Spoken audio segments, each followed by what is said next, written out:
Bismillahirrahmanirrahim. In last video lecture or in last Zoom class, we discussed the basic principle of mathematical induction. You see the example. This is the sum of the square of first n natural number. From chapter number 5, we know that the sum of the first n natural number is equal to n into n plus 1 to n plus 1 divided by 6. If you want to prove this result, so it is so difficult to verify this result for all values of natural numbers or for all values of positive integers. It means that you cannot verify this result for each and every integer. आप ऐसा नहीं कर सकते कि n की हर एक value के लिए इस रिजल्ट को आप वेरीफाई करें। मीन n की जगह पे 1 पुट कर ले तो आपका लेफ्ट हैंड साइड में 1 स्क्वायर होगा, राइट हैंड साइड में आपके पास n की जगह पे जहां 1 है वहां से उस 1 पुट करके वो आप कैलकुलेट करोगे, तो ये 1 स्क्वायर इक्वल टू 1 ही आएगा। फिर आप n equal to 2, n equal to 3, n equal to 4, n की तमाम वैल्यूज के लिए ये आप वेरीफाई नहीं कर सकते because the values of n are from the set of integers, तो वो हम नहीं कर सकते। सो हम इस प्रायर रिजल्ट को n की तमाम वैल्यूज के लिए कैसे प्रूफ करेंगे, तो इसके लिए हमारे पास एक टेक्निक है जिसको हम कहते हैं principal of mathematical induction, MI for the mathematical induction. बातें गौर से सुन ले, बड़ा आसान है। आप अगर गौर से तवज्जो से ये चीज़ें सुनोगे तो बड़ी आसानी से आपको क्लियर कट पता चलेगा। फॉर द न्यू बिगिन जो न्यू कमर्स हैं अभी ग्रुप में आ गए हैं जूम क्लास के अंदर, थोड़ा सा फिर बात को देख ले कि हमारा टारगेट क्या है इस जूम क्लास के अंदर, या पिछले जूम क्लासेस में हमने क्या किया था, थोड़ा सा आपको वो क्लियर हो जाए। सो आप देख सकते हैं कि प्रीवियस लेक्चर को मैंने रेड से इंसर्कल किया है। प्रीवियस आपका जो लेक्चर था, प्रीवियस लेक्चर में we study the basic principle of mathematical induction. Basic principle of mathematical induction है क्या, क्यों पढ़ते हैं, क्यों यूज करते हैं। आपके पास ये एग्जाम्पल के अंदर जो फार्मूला गिवन है, इस किस्म के बहुत सारे फार्मूले हैं, इनको हम प्रीपोजिशन या कंजक्चर या इनको हम स्टेटमेंट या फार्मूला, ये सब इनको हम कह सकते हैं। इनमें आप देख सकते हैं कि on the left hand side it is the sum of the squares of first in natural number, जो according to the previous chapter, you know that this is equal to n into n plus 1 to n plus 1 divided bye 6। अब ये आपने verify करना है, prove करना है कि n की हर एक वैल्यू के लिए if n belongs to set of integers और सेट ऑफ नेचुरल नंबर, ये हमारे पास सही होगी। Integer mean positive integers. तो ये बड़ा मुश्किल काम है कि इनकी जगह पे मैं 1 पुट करूंगा, फिर लेफ्ट राइट देखूंगा, इनकी जगह पे 2 लेफ्ट राइट देखूंगा, इनकी जगह पे 3 लेफ्ट राइट को देखूंगा। It is so difficult and that procedure will never ends because we know the natural numbers are infinite। तो इससे बचने के लिए प्रिंसिपल ऑफ मैथमेटिकल इंडक्शन आपको कहता है कि the result which is given in this formula will be true for all values of n if it is true for n equal to 1 and if it is true for n equal to k plus 1, and when you are proving the result for n equal to k plus 1 you need to assume that the result will be true for n equal to k। तो ये वही बात है जिस तरह मैंने आपको example दिया था कि if we have a set of 10 rectangular tiles and we are interested that at which condition all the tiles will fall, so the sufficient conditions for the falling of all tiles are that the first tile will fall, and in that event all the tiles will fall if any tile falls and its successor falls। तो ये वही बात है कि अगर आप result आपके पास n equal to 1 के लिए सही है तो n equal to k plus 1 के लिए भी आपने सही साबित करना होगा। अगर आप ये सपोज करने के result is true for n equal to k, तो that is all about the fundamental theorem of sorry that is all about the principle of mathematical induction. Now इसके बाद आते हैं आज की टॉपिक की तरफ।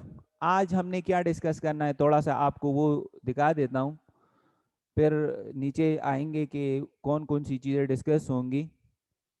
असल में आज हमने एक्सरसाइज 7.1 का क्वेश्चन नंबर 11, फिर इसके बाद क्वेश्चन नंबर 13, 14 और 15 डिस्कस करना है वो क्वेश्चन जो एक्सेलरेटेड कोर्स के अंदर हमारे मौजूद हैं। तो इन तमाम क्वेश्चंस को डिस्कस करने के लिए अगर आप क्वेश्चन नंबर 7 में देख लें, in question number 7 sorry question number 11 में अगर आप देख ले तो इसमें से 2 2 की कम्बिनेशन है, 3 2 की कम्बिनेशन है, ये 4 2 इसको हम कहते हैं कम्बिनेशन, फिर plus and so on up to n 2 combination equal to n+1 combination with 3। तो यहाँ पे कम्बिनेशन इन्वॉल्व है क्वेश्चन नंबर 11 में। तो इसको तुम्हें ये जो आपका फार्मूला है कि left hand side right hand side सही होगा for all values of n greater than are equal to 2, ये तो हम साबित करेंगे by using the mathematical induction which is given in the question, establish the formulas given below by mathematical induction. So ये जो आपकी इक्वालिटी है इस फार्मूले में, इसको तुम्हें वेरीफाई कर लूंगा प्रिंसिपल ऑफ मैथमेटिकल इंडक्शन में, लेकिन इसमें मेरे साथ कम्बिनेशन इन्वॉल्व है।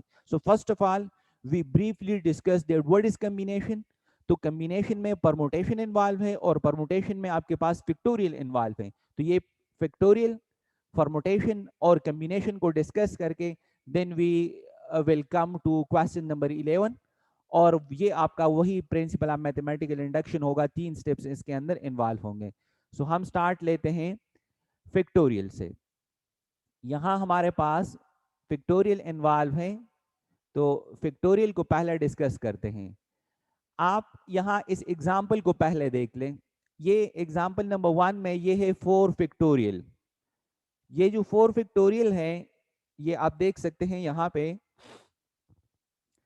4 फैक्टोरियल बराबर होता है 4 multiplied by 3 multiplied by 2 multiplied by 1 के।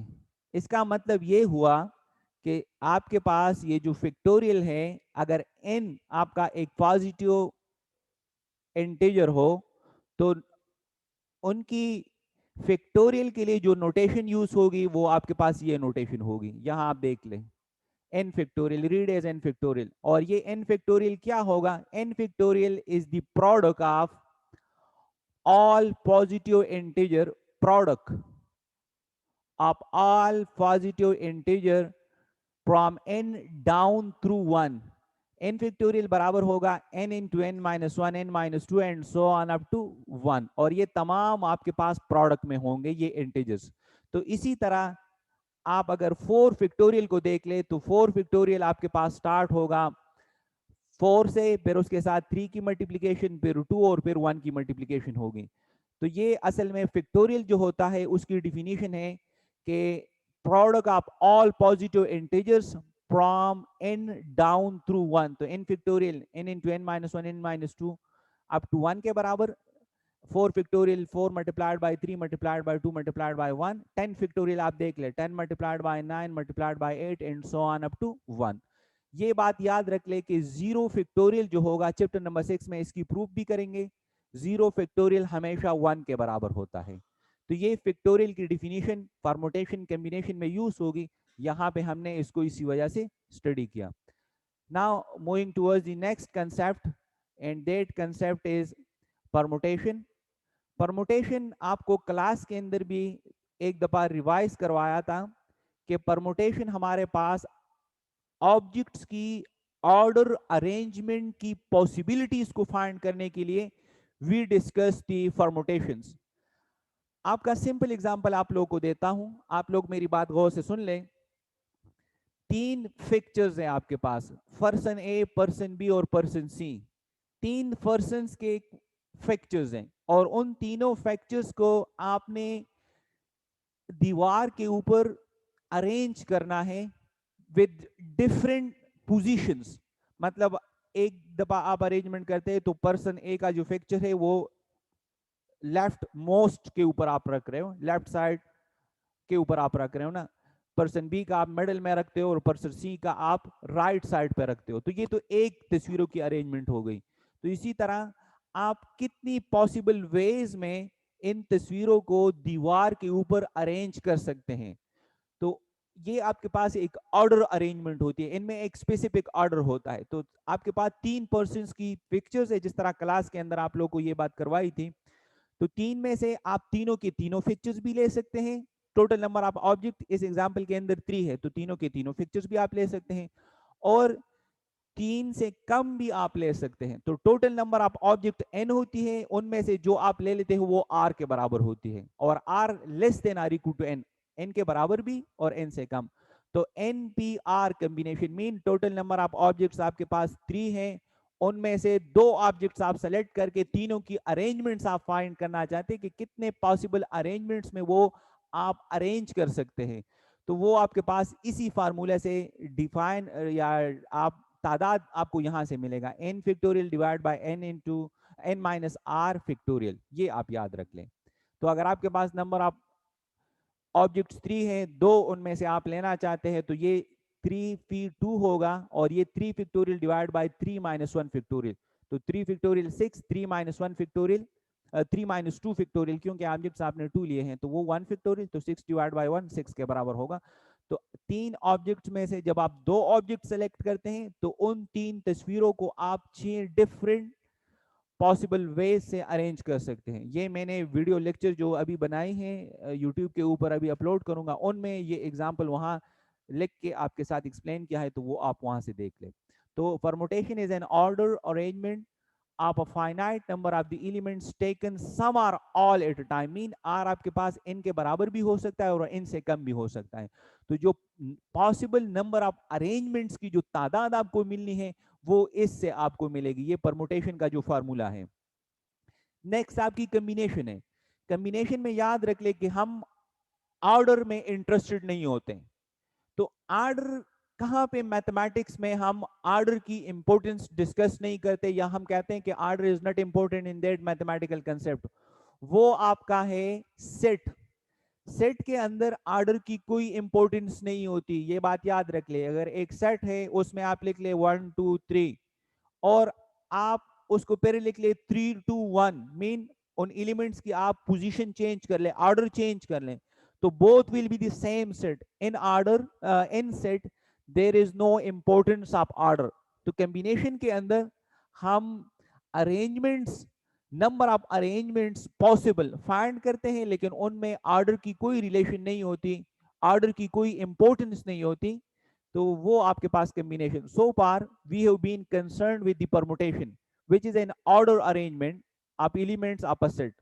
Now we focus our discussion on the arrangements in which order is not important, that is the subset of set.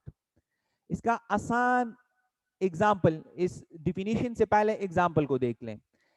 Example में है S is equal to A B C D, ये number of objects यहां पे जो है वो 4 है।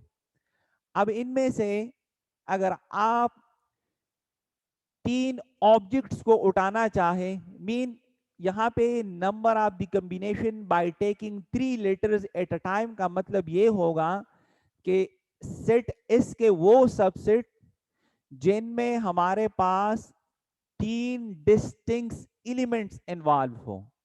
ये सेट एस आप गौर से इसको देख ले, it contains 4 element A B and C D.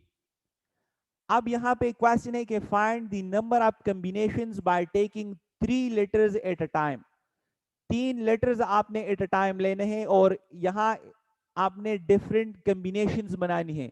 उन कॉम्बिनेशंस की तादाद कितनी होगी उसको फाइंड करने के लिए हम ये NCR यूज करेंगे, n factorial divide by r factorial n minus r, this is n minus r whole factorial.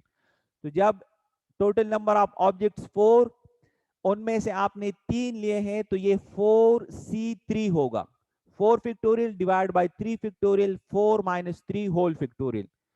तो 4 factorial of 4 multiplied by 3 multiplied by 2 multiplied by 1, 3 factorial 3 multiplied by 2 multiplied by 1, और 4 minus 3 से 1 factorial 1 factorial 1 के बराबर होगा। तो ऊपर ये 6 और 6 कैंसिल होगा, इससे आ जाएगा 4। तो इसका मतलब ये हुआ कि यहां पे आपके पास इस सेट के 4 सबसेट्स होंगे, उनमें से हर एक सेट में 3 डिस्टिंक्ट एलिमेंट्स होंगे। तो आप देख सकते हैं कि ये 4 सबसेट्स मैंने इस सेट के फाइंड किए हैं, A B C, A C D, A B D और B C D, these are the 4 subsets. तो ये अब डिफिनीशन के ऊपर आ जाए। Let S be a set containing n elements, यहां एस एक सेट था जिसमें 4 एलिमेंट्स थे। तो डिफिनीशन कम्बिनेशन के डिफिनीशन में है S be a set containing n elements, उनमें एन एलिमेंट्स है, and suppose r is a positive integer, r आपका कोई भी positive integer such that r is less than are equal to n, mean वो जो आप नंबर आप combination बनाना चाहते हैं तो जितने एलिमेंट्स आप ले लेते हैं उनको हम आर कहते हैं। ये सारे भी हो सकते हैं और तमाम एलिमेंट से ये कम भी हो सकता है। Then any subset of set S containing r distinct elements is called the combination of n elements taken r at a time। तो यहां देख लें डिस्टिंक्ट सेट्स मीन जिसमें आपके पास तीन डिस्टिंक्ट एलिमेंट्स हो तो वो इस सेट के ये आपके पास चार सबसेट्स हैं। और आपको किस चीज ने ये गारंटी करवाई कि ये आपके पास चार सबसेट्स ही होंगे, चार सबसेट्स के अलावा नहीं हो सकते? वो हमें कॉम्बिनेशन वो तादाद बताता है। तो कॉम्बिनेशन सिंपल अल्फाज में याद रख लें कि एन सी आर बराबर होगा n factorial divide by r factorial n minus r factorial. ये कॉम्बिनेशन हम एन सी आर से भी डिनोट करते हैं या एन आर कॉम्बिनेशन ये इसी तरह भी डिनोट हो सकता है। ये आप देख ले, ये हम ऐसे भी डिनोट कर सकते हैं कॉम्बिनेशन को और इसी तरह भी कॉम्बिनेशन को डिनोट कर सकते हैं। तो ये दो चीजें नोटेशन आपने याद रखनी है। अब आप अपनी क्वेश्चन के अंदर देख लोगे कि ये नोटेशन आपकी क्वेश्चन के अंदर गिवन है, लेकिन कॉम्बिनेशन के दो चार तरीके हैं, प्रॉपर्टीज है, उसको थोड़ा स्टडी करते हैं। एन एन की कॉम्बिनेशन 1 के बराबर होगी, इसको आप इसी फार्मूले से प्रूफ भी कर सकते हैं। एन फैक्टोरियल आर की जगह पे भी एन होगा तो ये n factorial divided multiplied by n into n factorial, n minus n factorial sorry, तो ऊपर एन फैक्टोरियल नीचे एन फैक्टोरियल कैंसिल होगा तो 1 आएगा, और एन माइनस एन फैक्टोरियल से 0 फैक्टोरियल वो भी 1 के बराबर, तो n C n mean n combination n जो है वो आपके पास बराबर होता है 1 के। इसी तरह एन जीरो की कॉम्बिनेशन 1 के बराबर होगी, एन 1 की कॉम्बिनेशन एन की बराबर होगी। और ये एक बड़ा इंपॉर्टेंट फार्मूला है जिसको हम चैप्टर नंबर 6 में फिर प्रूफ करेंगे। ये आज एक क्वेश्चन के अंदर यूज होगा कि n C r plus n C r minus 1 ये बराबर होगा एन प्लस 1 सी आर के, mean n r combination plus n r minus 1 combination will be equal to n plus 1 r combination. तो ये फार्मूला हम chapter number 6 में फिर proof भी करेंगे, ये हमने यूज करना है आगे एक क्वेश्चन के अंदर। तो अब आप आ जाए अपने एक्सरसाइज के अंदर। एक्सरसाइज में हमने इसी फार्मूले को, ये जो आपका क्वेश्चन नंबर 11 में गिवन है, इसको प्रूफ करना है for all values of n greater than are equal to 2। अगर n को आप 2 दे दे तो लेफ्ट राइट आपका बराबर होना चाहिए, n को आप 3 दे दे, 4 दे दे, 5 दे दे तो आपका लेफ्ट और राइट हैंड साइड बराबर होना चाहिए। लेफ्ट हैंड साइड के हर एक टर्म में कॉम्बिनेशन दो नंबर्स का इन्वॉल्व है। कॉम्बिनेशन आप यहां से नोटेशन देख सकते हैं, ये कॉम्बिनेशन की नोटेशन है, आप देख सकते हैं। तो ये 2 2 की कॉम्बिनेशन प्लस 3 2 की कॉम्बिनेशन प्लस 4 2 की combination and so on up to n 2 की कॉम्बिनेशन। तो ये लेफ्ट हैंड साइड में जो सीरीज का सम है ये बराबर होगा n प्लस 1 3 की कॉम्बिनेशन के, और n की तमाम वैल्यूज के लिए if they are greater than are equal to 2। तो ये एक बड़ा मुश्किल काम है कि n की हर एक वैल्यू के लिए n को मैं वेरीफाई करूं by putting n equal to 1 और लेफ्ट राइट देखूं, फिर n इक्वल टू 2 के लिए लेफ्ट राइट देखूं, फिर n इक्वल टू 3 के लिए, n इक्वल टू 1 के लिए तो खैर ये नहीं होगा because the condition is that n is greater than are equal to 2, लेकिन तमाम greater than are equal to 2 जो इंटीजर्स हैं उनके लिए हम ये नहीं कर सकते। तो अब हम क्या करेंगे, इनके ऊपर हम principal of mathematical induction use करेंगे। और प्रिंसिपल ऑफ मैथमेटिकल इंडक्शन आपको कहता है कि अगर ये रिजल्ट आप n इक्वल टू 2 और n equal to k plus 1 के लिए साबित करे कि ये सही है, तो फिर principle of mathematical induction guarantee करता है कि ये result for all values of n greater than are equal to 2 के लिए सही होगा। जब n इक्वल टू 1 जो पहला स्टेप होता है वो 1 के ऊपर, तो ये रिजल्ट अब ट्रू नहीं होगा क्योंकि कंडीशन लगा है। तो उस किस्म की प्रिंसिपल आप मैथमेटिकल इंडक्शन को हम जर्नल या extended principal of mathematical induction कहते हैं। कल ये बात आपके साथ डिस्कस की थी अगर आप लोगों ने वीडियो देखी हो। तो अब प्रिंसिपल ऑफ मैथमेटिकल इंडक्शन से इस फार्मूले को मैंने वेरीफाई करना है, तो n इक्वल टू 2 में पुट करूंगा क्योंकि ये कंडीशन है। n equal to 1 step number 1 में आप पुट नहीं कर सकते, n इक्वल टू 2 पुट किया तो n represent the number of term, तो ये पहला टर्म होगा, तो पहला टर्म 2 2 की कॉम्बिनेशन है, और राइट हैंड साइड में n की जगह पे 2, तो 2 + 1 3, तो 3 3 की कॉम्बिनेशन। तो 2 2 की कॉम्बिनेशन और 3 3 की कॉम्बिनेशन से 1 और 1 ही मिलेगा, क्योंकि n और n की कॉम्बिनेशन यहाँ देख लें ये 1 के बराबर है, मीन NCN ये 1 के बराबर होगा। ये आपके पास ये जो फार्मूला है ये वाला, ये यहाँ से इसको आप देख भी सकते हैं, वेरीफाई भी कर सकते हैं। तो ये आपका जो रिजल्ट है जिसको आपने वेरीफाई करना है, for all values of n greater than are equal to 2 it is true for n equal to 1, n equal to 1 के लिए ये सही साबित हो गया।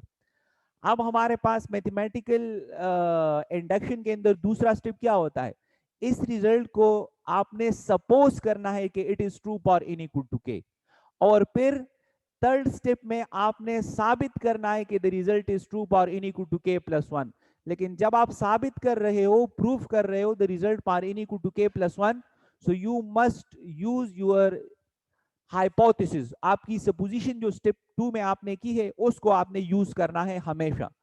तो यहां हम अब जाते हैं स्टेप नंबर 2 की तरफ। स्टेप नंबर 2 में आप देख ले कि हम सपोज करते हैं कि the result is true for n equal to k। आप देख सकते हैं कि suppose it is true for n equal to k, so it is mean this result जो आपका रिक्वायर्ड है। तो इन की जगह पे k लिख ले, और यहां पे आप ये मान लेते हो कि लेफ्ट और राइट आपके पास इक्वल होगा, इसको मैंने इक्वेशन 1 का नाम दिया है, और k greater than are equal to 2 इसी वजह से लिखा है कि ये क्वेश्चन के अंदर n greater than are equal to 2 है। तो ये आप देख सकते हैं कि ये मेरी सपोजिशन है। क्वेश्चन 1 के अंदर जो सपोजिशन है ये आपने माना हुआ है, this is from the principle of mathematical induction. ये चीज में इस अपनी स्टेप 3 में जो रिक्वायरमेंट है, जो मैंने प्रूफ करना है result for n equal to k plus 1, उसके लिए अपने प्रूफ को, अपनी सपोजिशन को जिसको हम इंडक्टिव हाइपोथेसिस कहते हैं वो यूज करूंगा। तो आपका required step 3, you need to prove the given result or the given statement for n equal to k plus 1। so आपका given result जो है उसमें n की जगह पे k plus 1 पुट कर ले, तो आपका ये आ जाएगा। लेकिन इसको अब आपने साबित करना है, इसको आपने प्रूफ करना है। ये हम सपोजिशन मान लेते हैं और इसको तुमने प्रूफ करना है। ये जो है you must need to prove this by using your supposition. 1 को आप यूज करोगे और इसको आप प्रूफ करोगे। तो इसके लिए अगर आप अपनी रिक्वायर्ड की लेफ्ट हैंड साइड में आखिरी टर्म को देख ले, तो वो आखिरी टर्म आपका है k प्लस 1 2 की कॉम्बिनेशन। ये आप देख ले, k प्लस 1 और 2 की कॉम्बिनेशन है वो। और आपने इक्वेशन नंबर 1 में ये सही माना है कि ये लेफ्ट राइट इक्वल है। तो अगर आप इक्वेशन 1 जो सपोजिशन जो ऑलरेडी आपके पास सपोजिशन के मुताबिक सही है, आप k प्लस 1 2 की कॉम्बिनेशन अगर इक्वेशन 1 के दोनों साइड्स में 8 कर लें, तो आपकी रिक्वायर्ड का लेफ्ट हैंड साइड वहां से मिल जाएगा। लेकिन राइट हैंड साइड में भी k प्लस 1 और 2 की कॉम्बिनेशन 8 होगी, जो यहां पे आप देख सकते हैं, जो यहां है ये देख लें। तो इनमें से आप अपने कैलकुलेशन करके you need to convert it into k plus 2 3 combination, क्योंकि आपके रिक्वायर्ड में अब ये इन्वॉल्व है। इस चीज को थोड़ा सा देख ले। तो मैंने क्या किया, मैंने अपनी सपोजिशन में दोनों अतराफ में k प्लस 1 और 2 कॉम्बिनेशन जो है दोनों अतराफ में 8 किया, तो मेरे रिक्वायर्ड का लेफ्ट हैंड साइड आपको यहां मिल गया। ये आप देख सकते हैं कि आपका रिक्वायर्ड लेफ्ट हैंड साइड जो है वो बड़े आसानी से आपको यहां मिल गया। ये देख लें, ये आपको मिल गया यहां पे। और आपका जो राइट हैंड साइड है वो ये है। अब इस राइट हैंड साइड को आपने बराबर करना है इस राइट हैंड साइड के। तो यहां पे हमने अब कैलकुलेशन करनी है और इस राइट हैंड साइड को इस राइट हैंड साइड के बराबर लेके आना है। तो इनके लिए मैंने क्या किया, ये तो आपका लेफ्ट हैंड साइड, आपके रिक्वायर्ड का लेफ्ट हैंड साइड आपको मिल गया है। लेकिन अगर आप इस राइट साइड को देख ले, k प्लस 1 3 की कॉम्बिनेशन में k प्लस 1 c3 लिख सकता हूं, फिर प्लस अपनी जगह पे k प्लस 1 2 की कॉम्बिनेशन आप k प्लस 1 c2 लिख सकते हैं। आपके पास यहाँ एक रिजल्ट मैंने आपको अभी करवाया था कॉम्बिनेशन में, वो मैं यूज कर रहा हूं। यहाँ इन की जगह k प्लस 1 है और r की जगह 3 है, तो ये r है, ये r-1 है। तो आप पीछे चले जाए, इस रिजल्ट को आप लोग देख ले, इसी रिजल्ट को। तो इस रिजल्ट में आप क्लियर कट देख सकते हैं कि NCR प्लस NCR-1 बराबर होता है N+1 CR। तो अकॉर्डिंग टू दिस रिजल्ट, यहां पे आपकी क्वेश्चन के अंदर इस K+1 C3 plus K+1 C2 की जगह में K+2 C3 लिख सकता हूं। K+2 C3 असल में अब क्या है, K+2 3 का कॉम्बिनेशन है, और ये असल में आपकी रिक्वायर्ड का लेफ्ट हैंड साइड है। तो यहां से आपने साबित किया कि the result is true for n equal to K+1। So अगर रिजल्ट n इक्वल टू 1 के लिए भी सही है और रिजल्ट आपने n equal to K+1 के लिए भी सही साबित किया by assuming that the result is true for n equal to K, so then the principle of mathematical induction guarantees that the result will true for all values of n greater than or equal to 2. So that's how you can say this result is true for all values of n greater than or equal to 2 by using principle of mathematical induction. तो ये हमारे पास है question number 11. Now question 12, part 2 is only included in the accelerated course, part 1 is not included. तो part 2 को आप देख लें। part 2 में ओके प्लीज वेट, यहाँ पे आपका ये स्क्रीन कहाँ चला गया यार। टाइम अभी अपडेट हो जाएगा, तो थोड़ा सा आप सब्र कर लें। टाइम अपडेट हो रहा है, फिर हम क्वेश्चन नंबर 12 की तरफ जाएंगे। टाइम अब हमारा अपडेट हो जाएगा, तो फिर then we will switch to question number 12। Okay now okay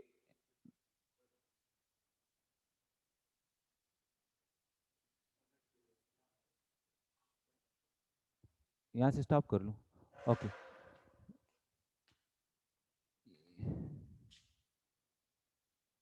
okay okay now we are moving to question number 12 part number 2 that is included in the accelerated course।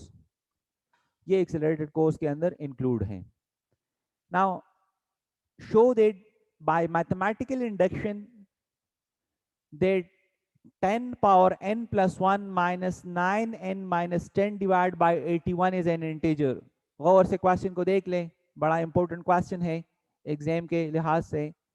ये आपका एक एक्सप्रेशन गिवन है, ये है 10 power n plus 1 minus 9n minus 10 divide by 81, और ये आपने साबित करना है कि n की किसी भी वैल्यू के लिए if n belongs to set of integers, positive integers, or you can say set of natural number।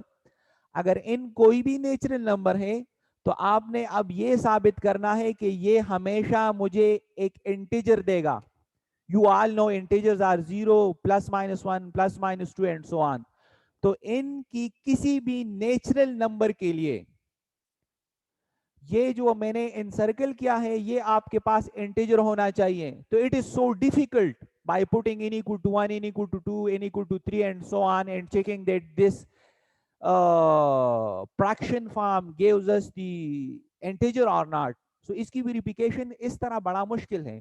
so we use the method of principle of mathematical induction।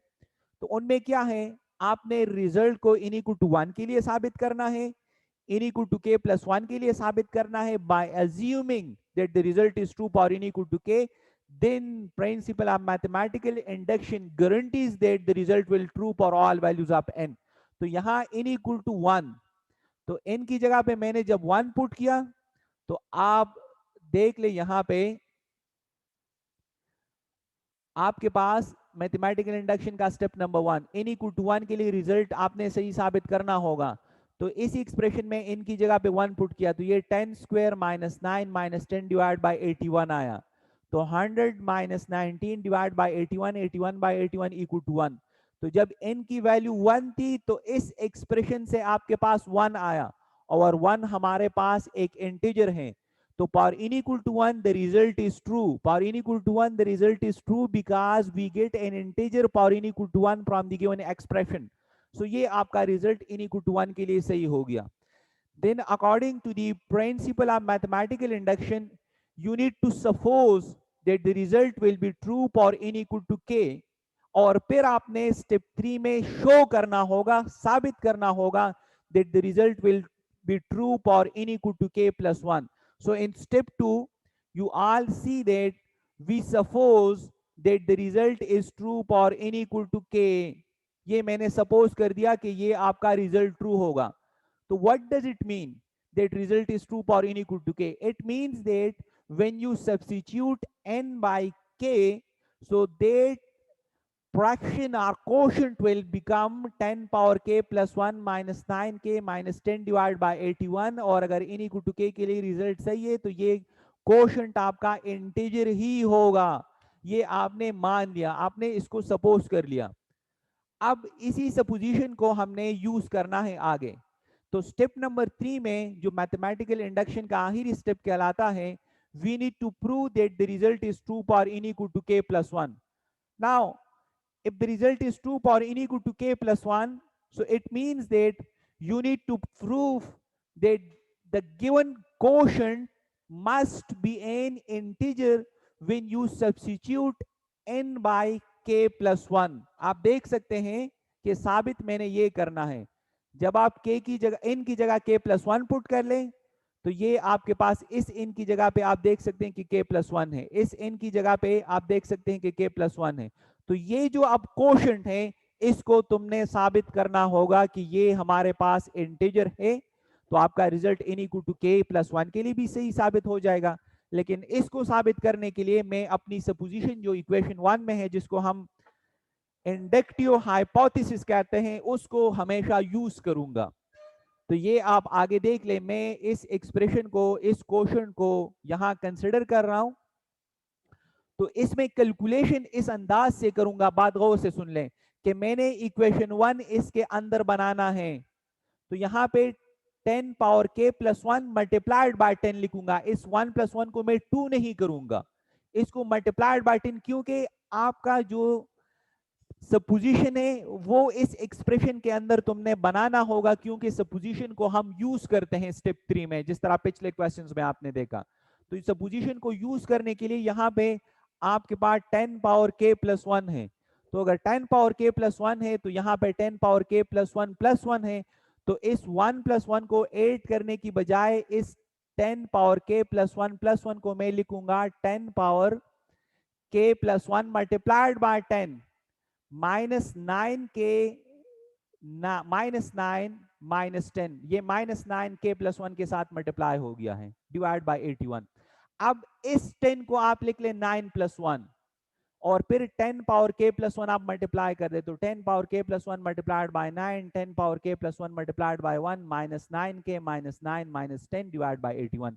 तो ये आप अब देख लें, ये 10 power k plus 1 minus 9k minus 10, इनको अलग कर लें डिवाइडेड बाय 81 जो आपके पास यहां पे है, क्योंकि आपने इस चीज को सपोजिशन में मान लिया है कि इट इज एन इंटीजर. तो ये आपका इंटीजर हो गया और रिमेनिंग ये चीज बच गई. तो जब मैंने इसको थोड़ा सिंप्लीफाई किया तो मेरे पास ये आया. तो अब अगर आपने इस एक्सप्रेशन को इंटीजर शो करना है तो इस एक्सप्रेशन असल में ये इन दोनों की एडिशन है. So now this expression is said to be integer if both these terms are integer. तो ये आपका जो है ये तो इंटीजर है because we know from the supposition. और अब ये तुमने इंटीजर साबित करना होगा, तो फिर इंटीजर प्लस इंटीजर आपके पास हो जाएगा इंटीजर, और आपकी रिजल्ट सही साबित हो जाएगी for n equal to k plus 1. So when the result is true for n equal to 1 and n equal to k plus 1, by assuming that the result is true for n equal to k, then the method or the principle of mathematical induction guarantees that the result is true for all values of n. So to achieve the requirement, you need to check that 10 power k plus 1 minus 1 divided by 9 is an integer. ये मैंने achieve करना है, ये क्योंकि ये आपने supposition में मान लिया है. बैक में जाता हूं, आप देख सकते हैं यहाँ पे इक्वेशन 1 में, that is your integer from the supposition. Okay, तो आप अपना जो आगे हम काम करेंगे उसमें आपको टारगेट का पता चल गया कि हमने किस चीज को आगे इंटीजर शो करना है, और वो है 10 power k plus 1 -1 divided by 9। Time कम है, इस क्वेश्चन को करवाता हूं। ओके, तो यहाँ पे k की जगह 1 पुट करने से 11 आता है, k की जगह 2 पुट करने से 1 1 1 आता है, k की जगह 3 पुट करने से आपके पास 4 टाइम्स 1 आएगा। तो ये सारे इंटीजर्स हैं, तो it means that this is an integer, और आपका ये चीज जो था जो k equal to n equal to k plus 1 के लिए ये इंटीजर हो गया। So result is true for n equal to k plus 1। So that's why we can say that the result is true for all values of n, because it is guaranteed by the theorem which is the principle of mathematical induction। आगे आखिरी question 14 के अंदर आपका जो है आपने इसको show करना है, ये जो गिवन एक्सप्रेशन है कि ये 5 का फैक्टर है। फैक्टर आप सब जानते हैं, 5 जब इनकी साथ मल्टीप्लिकेशन में हो तो 5 के ऊपर ये डिविजिबल होगा और 5 कहलाएगा फैक्टर। तो ये क्वेश्चन आप खुद कर ले, इनको आप यहां से देख सकते हैं। इनमें ये सपोजिशन आपने यूज करना है, k इक्वल टू 1 के लिए ये 5 एज अ फैक्टर इसके अंदर होगा, because this is also